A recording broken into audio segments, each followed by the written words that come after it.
Manu Pratt. Amis fidèles de province et parisiens attentifs, bonjour. Il me fallait un gimmick pour commencer ma chronique. Tout le monde a un gimmick. Rappelez-vous, De Gaulle disait « Français, Française ». Giscard, le président Chassacourt, commençait souvent ses discours par « Mes chers compatriotes ».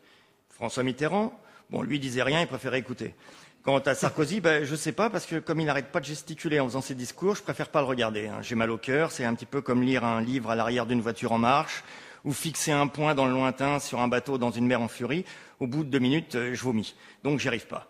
Donc ma petite phrase. Ah, c'est important, une phrase de présentation, c'est un petit peu comme un titre de livre. Prenez par exemple le titre du livre de Jean d'Ormesson. Bien sûr, c'est pas de lui, mais c'est une chose étrange à la fin que le monde. Oh, c'est un beau titre, hein.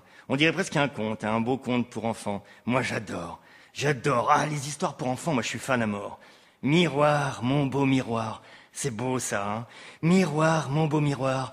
Dis-moi qui est le ministre le plus méchant sur cette planète. Hein? C'est moi, hein?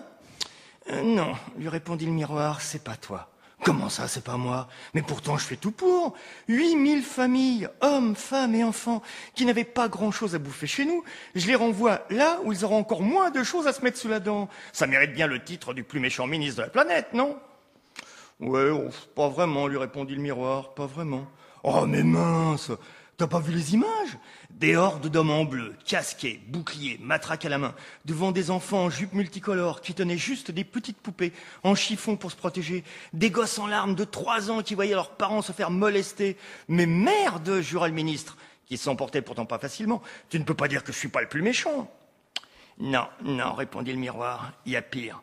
Quoi pire? Mais leur seul bien qu'ils possédaient, c'était des caravanes minables. Tellement minables que survivre dedans, moi, j'aurais même pas tenu 2 jours, alors qu'eux, ils y passaient l'hiver avec leurs gosses en bas âge en plus. Bref, leur seul bien démoli, bousillé par des grues, piétiné par des chenilles. On n'avait pas vu cela depuis au moins 1900. Oui, lui répondit le miroir, qui connaissait l'histoire par cœur et qui ne voulait pas avoir de procès pour diffamation.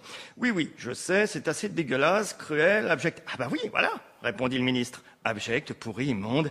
Merde, alors ça mérite bien un titre du plus méchant ministre. Non, désolé, lui répondit le miroir. C'est pas suffisant. Et en plus, le miroir rajouta, ils ont quand même 300 € pour retourner chez eux. 300 €. Oui, d'accord, répondit le ministre. Mais les 300 €, c'est pour que les Français ne les plaignent pas. Même pire, se mettre presque à les envier ou à les haïr encore plus. C'est hypocrite, hein? C'est calculé de ma part. C'est encore plus fourbe. Parce que 300 € avec ça, tu vas pas loin. T'as même pas 4 pneus de caravane. C'est juste pour attiser les jalousies et les haines. C'est un calcul, hein? Merde, redit-il, vraiment grossier. Je suis un salaud, tu ne peux pas dire le contraire.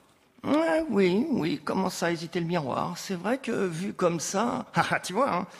Mais, lui redit le miroir, il y a pire que toi. Tu dois encore faire mieux pour mériter ce titre. Oh mais c'est prévu, ajouta le ministre. C'est prévu. Une fiche biométrique, comme au bon vieux temps. Impossible pour eux de revenir chez nous. Pas mal, hein. Puis j'ai même prévu, et c'est mon but, qu'ils se cousent sur le revers de la veste une petite caravane de couleur jaune, qu'on puisse les reconnaître dans la rue. C'est pas mal, hein? Et puis je vais même travailler avec mes copains italiens pour qu'ils appliquent les mêmes mesures. Et visiblement, ils m'approuvent. Je vais former d'autres salauds, d'autres ministres. Attention, c'est une histoire pour enfants, il faut soigner notre vocabulaire. Oui, mais le pape, continua le ministre, le pape, regarde, il me critique. Il trouve même que je vais trop loin. C'est quand même une preuve que je suis un vrai méchant. Lui, le pape, qui est contre l'avortement, contre le préservatif alors que l'Afrique est en train de crever. Lui qui ne plaint même pas les enfants violés. Là, il dit que je vais trop loin. Lui, c'est quand même une preuve.